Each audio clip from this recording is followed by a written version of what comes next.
Hey guys, so here is the prep work for today's class, Intro to the Watercolor Still Life. So to start, we'll do a couple of drawing exercises to get used to the subject matter, and then we're going to be creating our own watercolor still life. So the first topic we're going to discuss is the ellipse, otherwise known as the oval. And this is a shape that's really important in art because you can depict a lot of things just by kind of understanding how to freehand draw ovals and to measure them out. We'll start by practicing drawing ovals by creating a cross axis that has equal lengths on either side. You can check this with your pencil. And then carefully going from corner to corner, connecting these sides. So I'll have some scrap paper available for this. And then next, we're going to talk about two techniques. So reserving space and lifting out.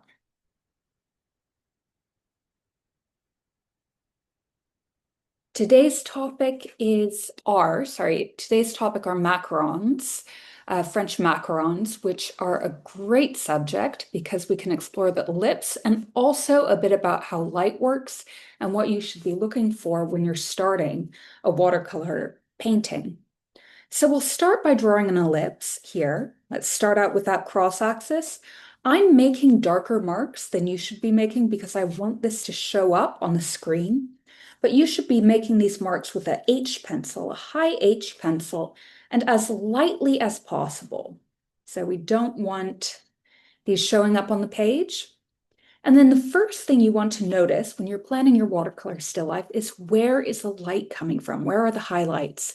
Because highlights are key in watercolors. We want to exaggerate the highlights when we're using watercolors because their range is not as deep as oil paint, so you can't necessarily make them as dark. So we want to make sure that any lighter areas we have are really well protected.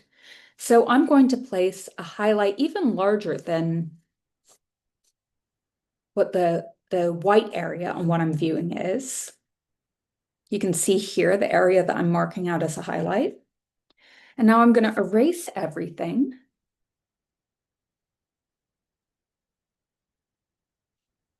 So just lightly erase just so that only you can see your marks because we don't want these showing up.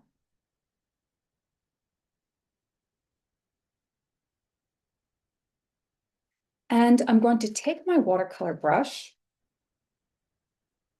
dip it in water, and just wet down all the space that I've marked out except for the highlight.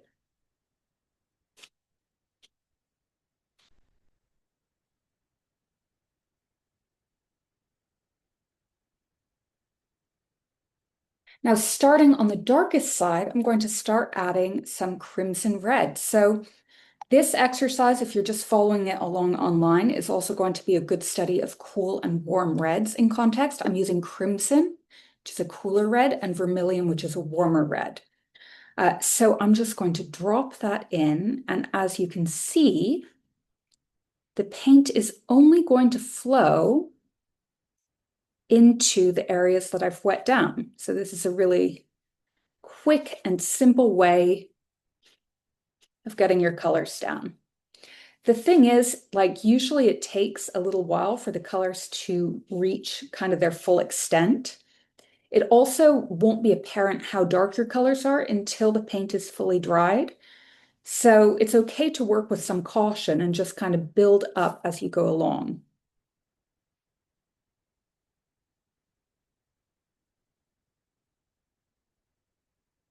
And now I'm going to show you a second technique that can be combined with the first, and this is called lifting out. And so here, let's just start by painting roughly a macaron shape.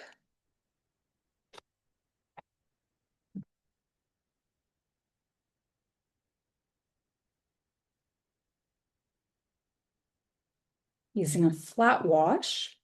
Then before the paint has a chance to dry, I'm going to use a totally clean brush, simply apply pressure using the side of the brush, or you can use a paper towel, but the brush will create a nicer mark, to lift out the lightest areas.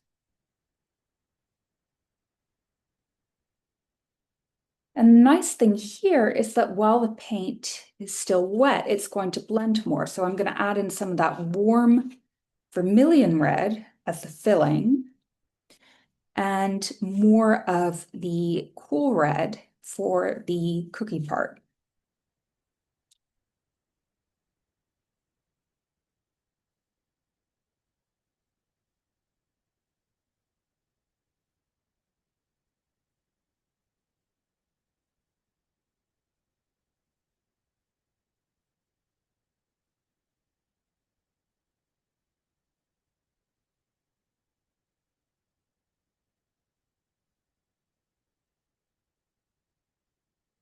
And now I'll have to wait for this to dry to be able to get any darker marks, because as the paint dries, the area that your paint bleeds into is going to be less and less. So you want to wait for it to dry to do the finishing marks, but you can start with loose, watery designs. So on to the follow along, and we'll be doing different ones in class, working from light. But I'm going to start with my sketch. And again, here I'm using a darker pencil than I'd recommend. So, sorry, just getting the Zoom screen on hand. We are going to start with the ellipses of the cup that the macarons are in. So let's figure out our maximum width by holding our pencil out. We'll go over that.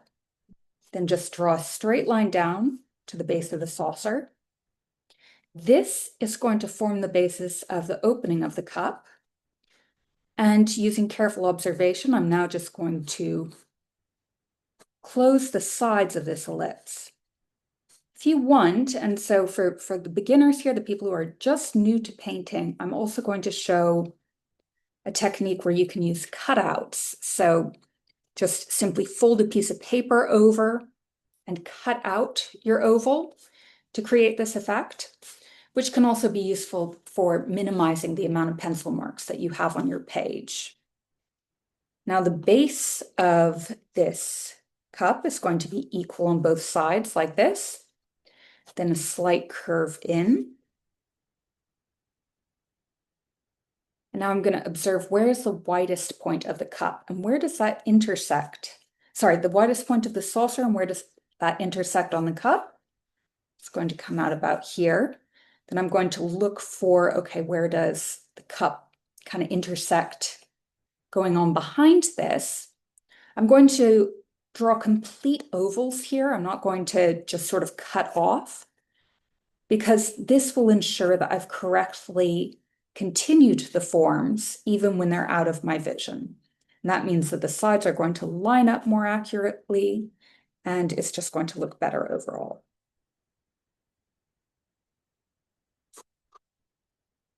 Then I'm just going to follow this down. Again, just evening out both sides here. Going to get the shadow down, a little bit of the shadow, and the handle, which can be a little bit difficult. I find just looking at the negative space or the angles is really helpful, and we'll go over all those techniques in class.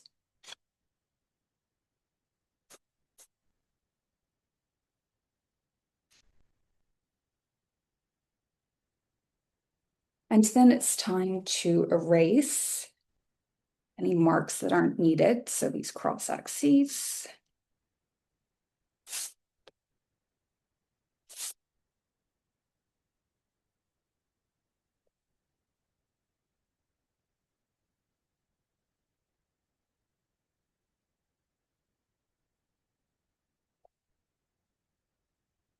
And now it is time to do the macarons. And these I'm just going to freehand, although you are, of course, welcome to use the cross axis. And I would recommend that actually to start with. So let's actually do that. So I'm just going to start with this cross axis.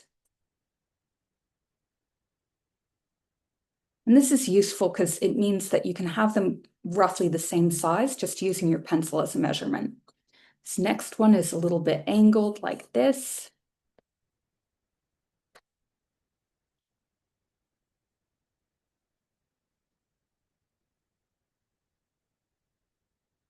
And we've got one just on its side here.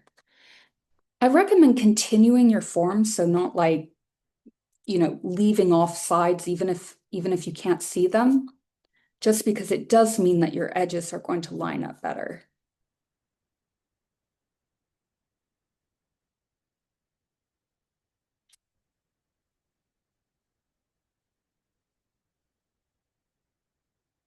And we've got one that's just tilted off to the side here.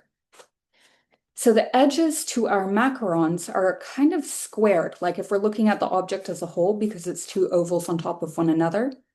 And then it's the top parts that are more rounded. So this kind of is like a squared edge oval that has more of a rounded surface to it. So I've done my initial sketch. What I'm going to do now is erase this and then just come back in very lightly to draw the actual distinct shapes. You want to do this as lightly as possible, and I'm just going to be doing this in a 3H. And what I mean by drawing the actual shapes, I mean this is more of just the outlines of what I'm seeing. So I've marked out the cross axes, etc. And this is a more careful, individualized version of each macarons. And let's do this here. And the most important thing that we're actually going to be marking out with pencil is going to be the highlights. So we'll do that in just a second.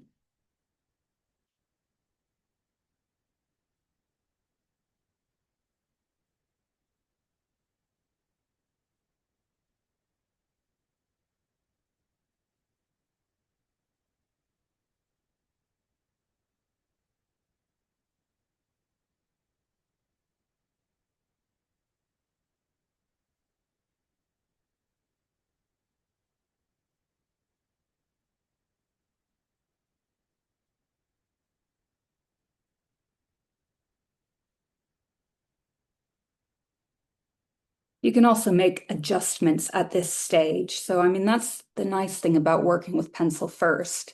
You can always erase, you can always move things around.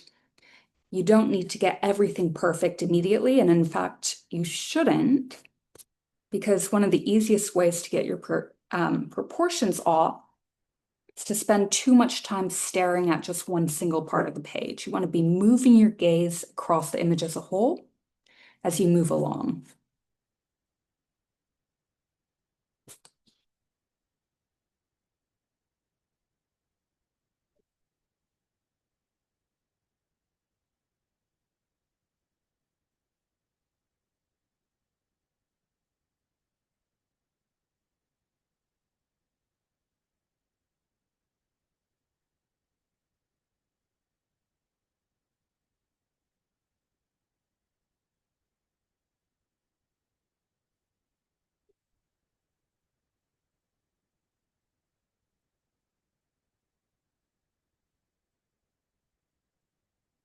Okay, now for the most important part, as I mentioned, marking out the highlights. So the light is coming from this side of the page, moving here. So I'm going to highlight here. You might have to really squint your eyes in class to see the highlights. And it may be that you don't see any area that's exactly bright white like you would want in a highlight, and that is really just the base color of whatever it is that you're painting. In that case, just make a white area. So just make a place that we're not going to paint, even if it doesn't exist. A little trick to watercolors, so even if there isn't a visible highlight, simply by leaving white spaces around your work, you can create a piece where the values seem right. Another secret about watercolors is if you get the highlight right. So if you learn to actually see the highlight, and I'll be coming around sort of helping how to do that. I mean, you can pretty much do anything. If your light and dark values are okay, you could do like this entire piece in green and orange, and it still would look realistic. Color is a lot less important than light. So, and with watercolors, it's the lightest values, the highlight that's the most important because we're not going to be able to get this sort of depth in our dark values that you would with acrylics or oils. Okay, so now that I've done all that, and hopefully you can kind of see what I've done here, marking out the highlights. I know it's not super, super clear. I'm going to wet down with clear water everywhere except the highlights. And I'm going to use the biggest brush I have for the job. Let's get started. So just everywhere except the highlights.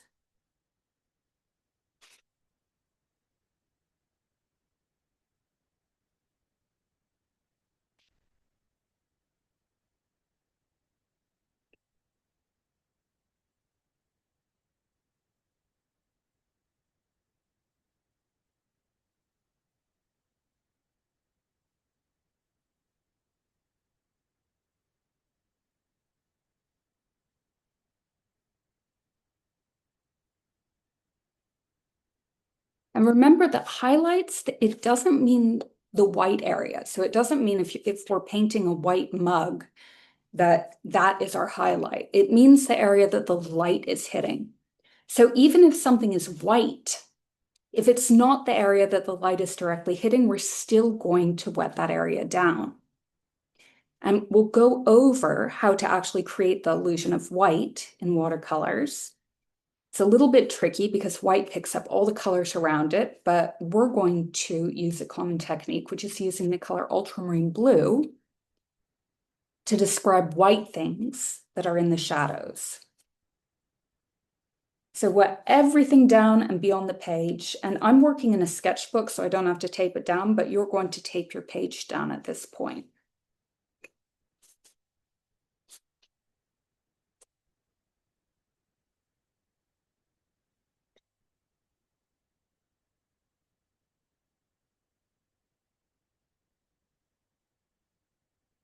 So I'll just do that as well. It gives a nice border, even if it's not necessary for sizing. So the reason you're going to wet this down is twofold. Also, you want a nice little border for your painting.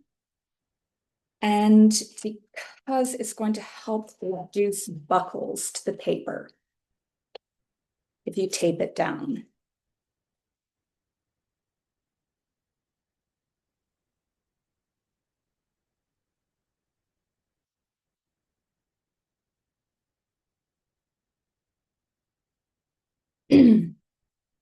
Now for this follow along, I'm going to use ultramarine over all the dark areas, including the macarons themselves. If you don't feel confident using blue in any areas other than white or blue, don't worry about it. You can leave those areas clear. But here we're going to be trying to see different tones on white using blue, so ultramarine blue. So instead of just going, okay, this is a white cup, I'm going to be using ultramarine blue and the wet paint to make little shadows. And it's okay to be very loose at first. I know it's kind of daunting when you've just started watercolors, but the fact is that these are going to dry a lot lighter than what I'm putting down. So it's okay if you don't get everything perfectly. For this first layer, don't worry too much about it. It's absolutely fine and actually a good idea to have your paint moving around as it gives a nice sense of the medium. Especially when it comes to the background, which we don't necessarily want in main focus. So with watercolors, it's like you start your painting out of focus by working wet on wet. And then as the paint dries, it gets further and further into focus as the marks become finer and finer. Because when you work on dry paper, you create much finer marks than working on wet. So like I said, I'm also going over the macarons with the blue. This is a technique called glazing, where even if the color of what you're doing is different, you start out by using a cool tone, usually ultramarine blue or purple in watercolor, to mark out the shadows. And then that just allows you to kind of wrangle your light and dark values into really obvious spaces.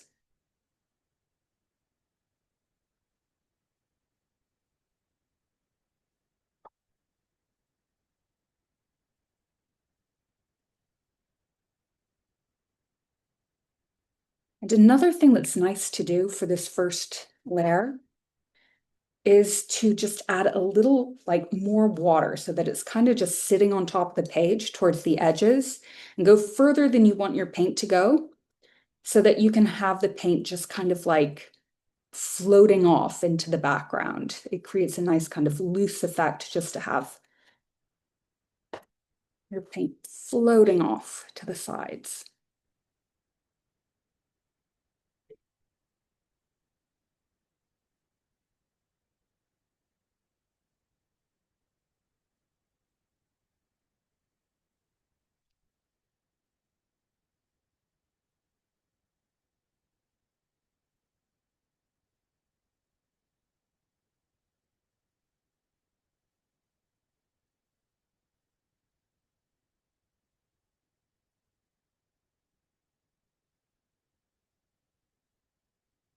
Over time, you can find yourself working in a way that you're putting down layers at exactly the right rate for them to be drying, so you don't need to use a hairdryer so much. But that takes a while, so I'm probably going to be using a hairdryer at some point here just to dry everything. But I'm just adding in a second layer of shade for my macarons here.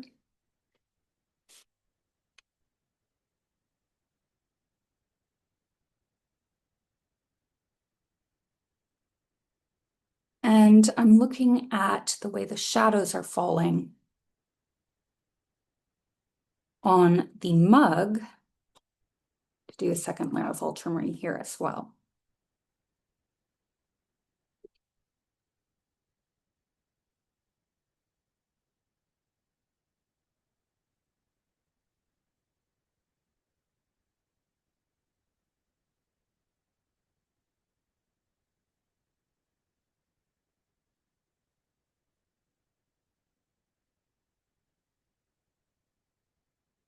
As I work again, I'm thinking of corralling my light values towards this side of the page.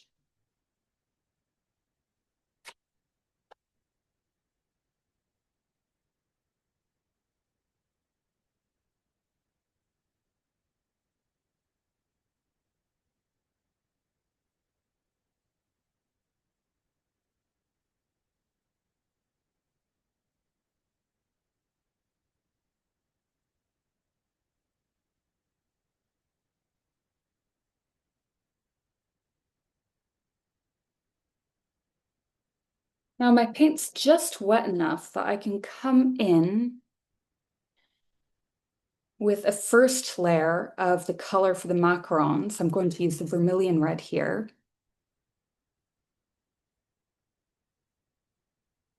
And okay, I could have let it dry a little bit more if I didn't want it to kind of move off the edges, but I think that's just fine. I'm going to use a mix here of lifting off and just reserving space to pick up the highlights. So I've left my highlight there, but I'm also using a wet brush to lift off my highlights, and that's going to create a nice graduated edge with a little bit of variation.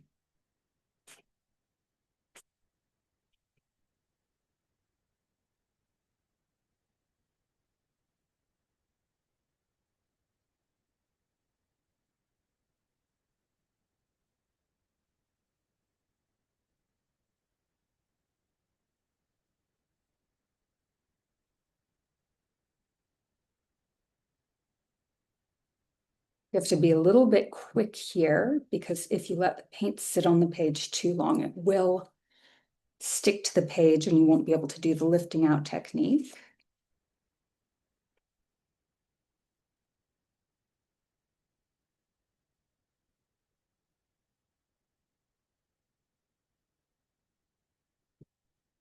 And I do want to be careful around the edge of the cup because I want a sharp border between the cool shadows on one side of the cup and the shape of the macarons within.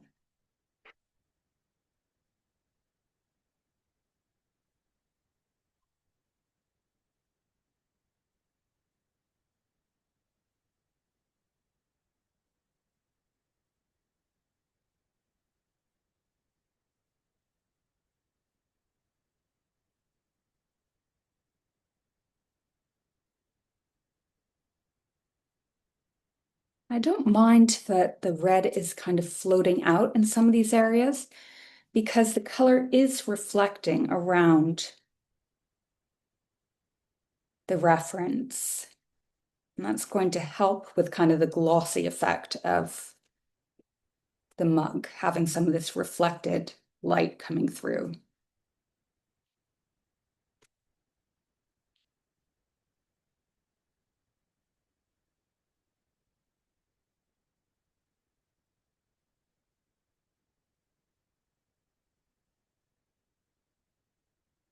All right, and it is hairdryer time. So I'm going to dry this so that I can come in with a more controlled layer using a wet on dryer technique. So let me just pause this. Okay, so I've dried the page, and so now I can do that wet on dry technique, where my marks are going to be much sharper. They're going to have sharper edges, and they're going to be slightly darker than what I've put down already. I've switched my brush out. So if you're someone who has a lot of watercolor brushes, and no worries if you don't, there's not a huge difference. But when you're doing these lighter glazes, so in the final detailing, you might not want as much water going back into your paste. So using a cheaper brush can actually be useful for that because it's going to hold less water. So here I'm using a nylon brush, um, which is smaller, to do some of these details. And it's just going to, a more expensive brush would hold more water, and it would mean that I'd have more water running back into the page, which could disturb the colors that I've put down. So I'm getting a bit more of that crimson. And just to note, the only three colors I'm using here are going to be crimson, vermilion red, yellow ochre, and ultramarine blue. So I'll tell you what I'm using as I'm using it, but I'm just going to start with the vermilion to get the lining of these macarons. I like the kind of luminous effect that they have on my reference, so I'm going to mix a tiny bit of yellow ochre in to some of this filling so that I have brighter, kind of more orangish tones showing through. And here I'm just paying attention to where the color is most concentrated, so where it's kind of like glowing up.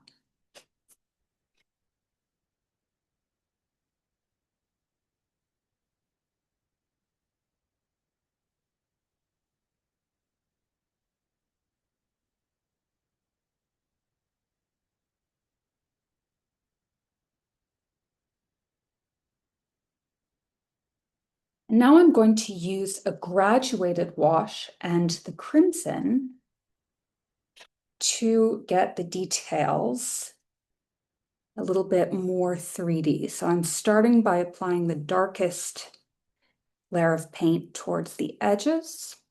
And then I'm just adding clear water as I move back inwards. I'm just mixing up little bits of the crimson and the vermilion to get a nice balance. So I'm using more of the crimson on the further edges and more of the vermilion, which is warmer, as I move towards the light.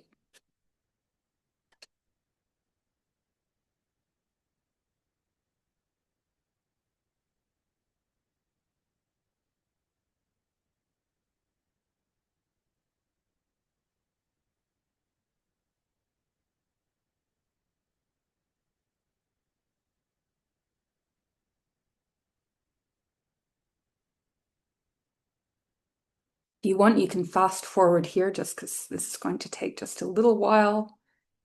Just getting these edges, but the useful thing here as well is that I'll have a nice sharp boundary with the edge of my mug. So where before all that paint was kind of bleeding in, now I can control that a little bit better.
Now I'm going to move on to refining the details on the mug. So here I'm going to use a mix of ultramarine blue and purple that I'm mixing in a tiny bit of the yellow ochre just to make that a little bit more grayed. So it's a little mix of yellow ochre, ultramarine blue, and a tiny bit of either red.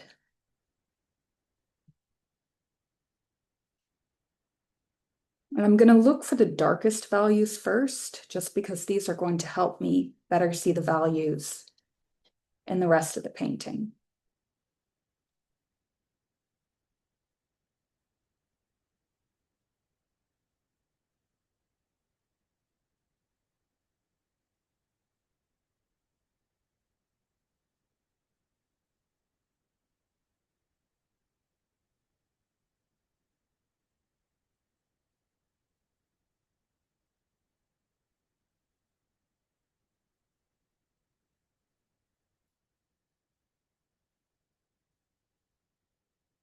Then I'm just quickly adding a little bit of water close to where I'm putting these values down so that it blends a bit better.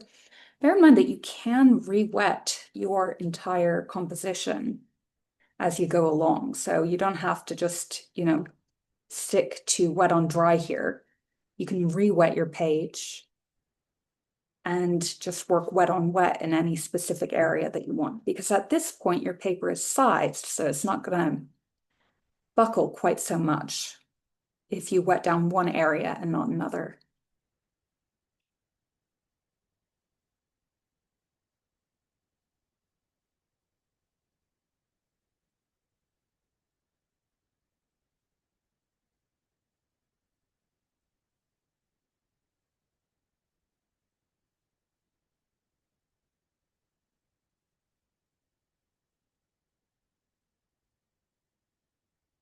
Now you always want to use the largest brush for the job. So I'm going to switch to a medium brush here so I get some more of these shadows cast on the saucer.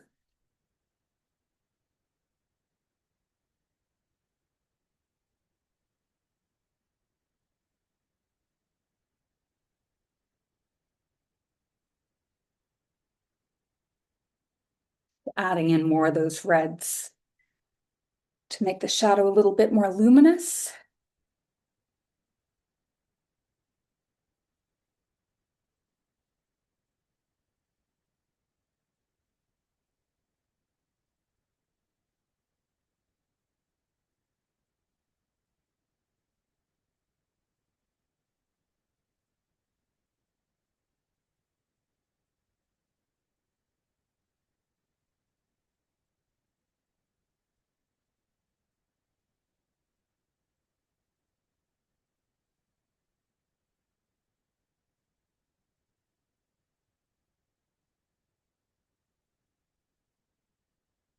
And I'm still using that lifting out technique anywhere I need to soften up an edge or take out a little bit of paint.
Now there are some decorations on the cup, so I'm going to see if I can just lightly wet it down before putting the decorations on, because I don't want them to be too visible. I don't want them to have too sharp details, so I'm just going to wet what I've done before very lightly so that I'm not really moving the paint.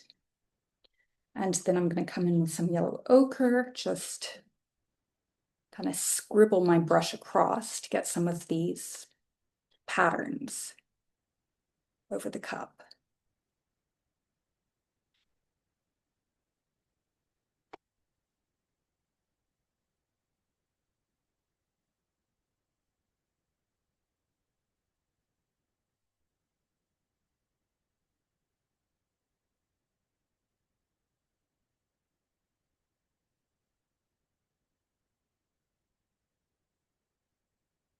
There are little rosettes on these, so I'm just going to add little bits of pink.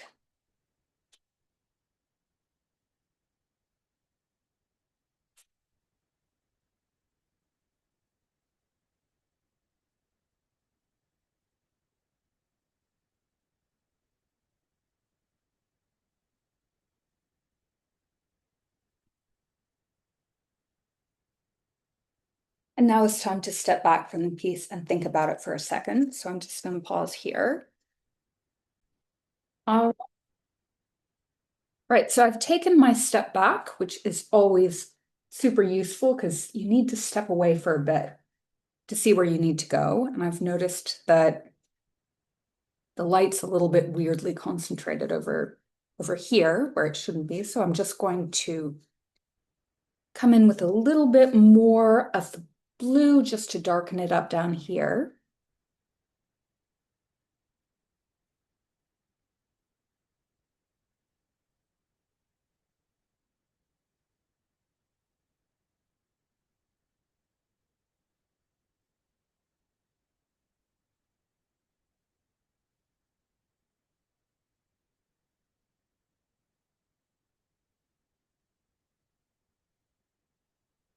And then I'm going to try one more thing, which sometimes works, sometimes doesn't. But I really like a lot of contrast in my paintings. So I'm going to get the Anna Linky watercolors out. These are much darker colors. So in tone, they're darker. So I'm going to use these to create my very darkest areas. You'll see that in a second. So the usefulness here is that I can get an even greater range by incorporating ink-based water media, watercolors, into this painting.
And I'm going to use the ultramarine on this set to do some of the lower tones. So I'm going to use a mix of ultramarine and brown from the Anna Linky watercolors to create a gray. And I'm going to use this just for my very darkest shadows.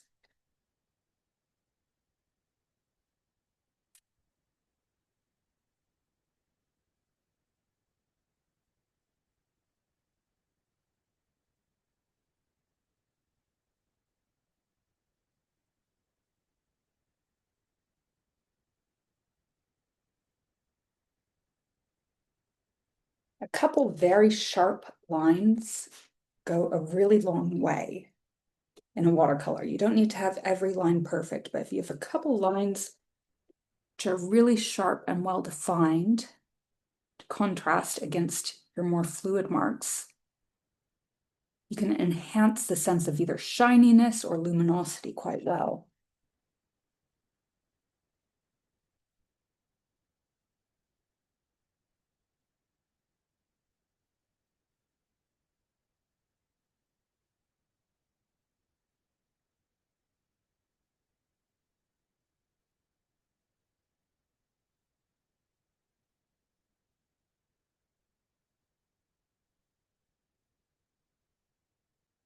Okay, so that I'm going to call it a day right there. So hope this was helpful. And again, in class, I'll be able to give more individualized um, advice. But for anyone just watching this online, if you have any questions, please just leave them in the palettes. And also would love to see your work. So always love it when you email that to me. So thank you for watching. All right, bye.